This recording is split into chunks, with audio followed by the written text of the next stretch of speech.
হয়েছে। আমি সব কিছু একটু একটু করে সব ভিডিও করে রাখছিলাম যেন এই ছোট্ট ছোট্ট সুন্দর মুহূর্তগুলো হারিয়ে না যায়। তারপর বিকেলের দিকে আমরা বের হলাম, দিদিভাইয়ের আত্মীয়দের বাসায় গিয়েছিলাম।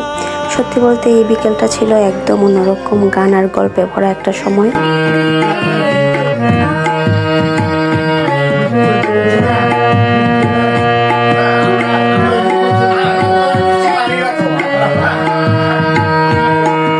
পরের দিন সকালে আমরা রওনা দিয়ে দিলাম বাড়ির পথে। বিআরটিসি বাসে চড়া আমার খুব পছন্দের একটা বিষয়। জানালার পাশে বসে বাইরে তাকিয়ে থাকা হালকা বাতাস আর পথের দৃশ্য। উনি আমার বড় মাসি, আর এখন থেকে ভিডিওতে হয়তো আমাকে একটু বেশি দেখতে পাবেন। আশা করি আমার আমি ব্লগটা আপনাদের বিরক্ত লাগবে না। আমার এই চুড়িটা অনেক সুন্দর না? আমার খুব ভালো লাগার একটা চুড়ি। এখন কিন্তু